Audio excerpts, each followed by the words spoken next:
India का किसान कब से आंदोलन कर रहे हैं? लगभग 100 दिन हो गया। तब से अभी तक पीसफुल आंदोलन चल रहा है। इवन आज तक भी दिल्ली आउटस्कर्ट में, गाजियाबाद में, सिंघू में बहुत सारा किसान लोग उसका हक के लिए लड़ रहा है। जो हक वो संविधान ने उसको दिया है, वो लड़ाई का पावर दिया है। एगेंस्ट ऑफ एनी बिल उसको कुछ भी प्रॉब्लम होता है तो लड़ाई, वो संविधान उसका फंडामेंटल राइट है, उसका यूज़ कर रहा है। इसमें ना मुझे ना किसी और को कुछ प्रॉब्लम होना चाहिए। मगर प्रॉब्लम कहाँ हुआ? जब इंटरनेशनल पोस्टर रेहाना ने एक ट्वीट किया। मेरा प्रॉब्लम है as a individual, as a Indian voter, as a Indian, मुझे लगता है कोई भी बाहर का आदमी का इंडियन इंटरनल मैटर में इंटरफेयर करने का कोई हक नहीं है। जैसे हम लोग कश्मीर में किसी के थर्ड पार्टी को सोल्यूशन नहीं मांगा, ऐसे ही इंडिया का कोई भी अंदर का लड़ाई के लिए मुझे बाहर का सपोर्ट नहीं चाहिए। बहुत सारा लोग इंडिया का जो फार्मर्स के फॉर्म में है, बहुत सारा लोग जो सेंट्रल गवर्नमेंट जो रूल लेके आए उसके फॉर्म में है, मगर तब भी आज तक आमने सामने किसान लोग जो प्रोटेस्ट कर रहे हैं उसके साथ सेंट्रल गवर्नमेंट का लड़ाई नहीं हुआ। क्योंकि इसके लिए सोल्यूशन सिर्फ एक है, एक सोल्यूशन। किसान लोगों का क्या मांग है वो सेंट्रल गवर्नमेंट को सुनना चाहिए। जितना बार डायलॉग होगा एंड सेंट्रल गवर्नमेंट जिस थॉट प्रोसेस से बिल लेके आया वो भी किसान लोगों को सुनना चाहिए। कंटिन्यूस पैरेलल बात करने से मुझे लगता है एक ना एक दिन इसका प्रॉब्लम के सोल्यूशन पक्का मिलेगा। मगर ये सोल्यूशन कभी भी ऐसा नहीं मिलेगा ये आंदोलन को डाइवर्ट कर। मेरा जो प्रश्न है, इंडिया में 60% लोग किसान हैं, तो लगभग 70 to 80 करोड़ लोग किसान हैं। जो हमारा रेगुलर वाइज इंडिया जीडीपी में सबसे ज़्यादा कंट्रीब्यूट करता है वो किसान लोग। उन लोगों की कोई बात, कोई प्रॉब्लम होता है तो सुनना चाहिए। मगर तब भी आपको बता रहा हूँ, मेजरली जो लोग किसान जो प्रोटेस्ट कर रहे हैं वो है बहुत, जिसके पास बहुत ज़मीन है, जो लोग बड़ा ज़मींदार है, उन लोगों को। इसीलिए आप देखना चाहते हैं पंजाब में या हरियाणा में या यूपी के कुछ पार्ट में जहाँ बड़ा बड़ा ज़मींदार रहता है उन लोगों को इस बिल से ज़्यादा प्रॉब्लम हो रहा है। मगर छोटा ज़मींदार जैसे वेस्ट बंगाल में जो है, जो राजस्थान में है, जो बाकी एमपी में है, मध्य प्रदेश में है, बाकी स्टेट में है, उन लोगों को उतना प्रॉब्लम बिल से नहीं है। मुझे किसी भी एक का प्रॉब्लम भी नहीं होना चाहिए। इस बिल का एजेंडा ये होना चाहिए तो ये प्रॉब्लम मसला सॉल्यूशन मिल जाएगा। वो इंडिया नहीं निकलेगा, कोई बाहर का रहना को सपोर्ट नहीं चाहिए। कुछ लोग पॉलिटिकल माइंड से इसको सपोर्ट कर रहे हैं। पहले मैं फार्मर्स लोगों को सैल्यूट करता हूँ, उस लीडर लोगों को जो लोग 100 दिन से ऊपर आंदोलन कर रहे हैं, कोई भी पॉलिटिकल झंडा उसके पीछे नहीं है, इसके लिए आपको सैल्यूट करता हूँ। मगर इसी तरह से आपको और एक बात बोलता हूँ, 26 जनवरी जो हुआ है शायद वो नहीं होता तो आपका आंदोलन और भी स्ट्रांग होता।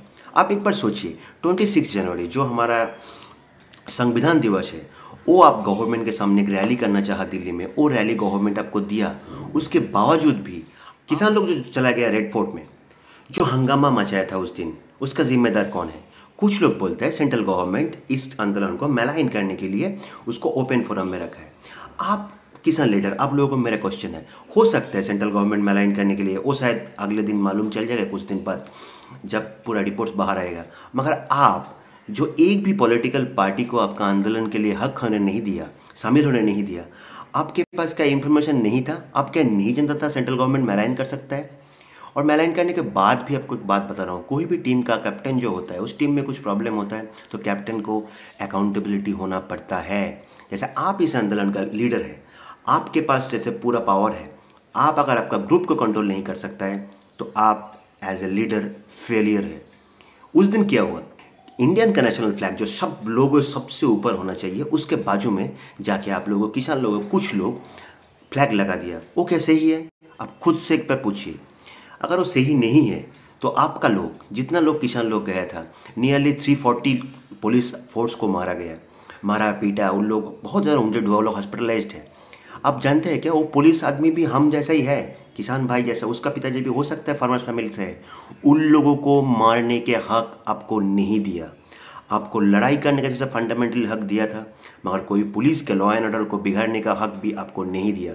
आपके अगेंस्ट में इसका जिम्मेदारी एज पर लॉ इंडिया लेना चाहिए। ये मेरा थॉट प्रोसेस है एज ए इंडियन वोटर, मुझे लगता है। उस दिन आप बोला जी ये शायद कोई भी एक आदमी, एक भी फार्मर आपके साथ नहीं है, ये लोग फार्मर ही नहीं है। आपको एक बात बता रहा हूँ, आपका लोगों को उतना तादाद में लोग रेड फोर्ट में चले गए, लोग फार्मर नहीं है।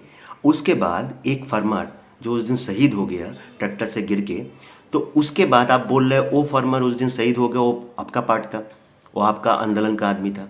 तो जो लोग रेड फोर्ट में गया वो आपका नहीं था, मगर जो मर गया वो आपका था। आंदोलन करते करते कितना किसान लोग मर गया, जो बुजुर्ग आदमी है, उतना ठंड नहीं सह पाया, उन लोगों को सैल्यूट है मेरा। मगर उस दिन जो रेड फोर्ट में हुआ, उसके साथ मेरे जैसा कॉमन इंडियन कभी भी नहीं रहेगा। उसके बावजूद भी सेंट्रल गवर्नमेंट पुलिस ने बहुत ठंडा दिमाग से चलाया। मगर तब भी मैं बोल रहा हूँ, पुलिस फोर्स को उससे ज़्यादा भी और भी स्ट्रिक्ट होना चाहिए था। आप इंडियन कैपिटल में हैं, आपको लगना चाहिए था, आपका इंटेलिजेंस रिपोर्ट होना चाहिए था ये लोग क्या कर सकता है, उसके लिए प्रॉपर प्लान होना चाहिए था, जो पुलिस के पास नहीं था। ये भी एक पुलिस का फेल्योर है।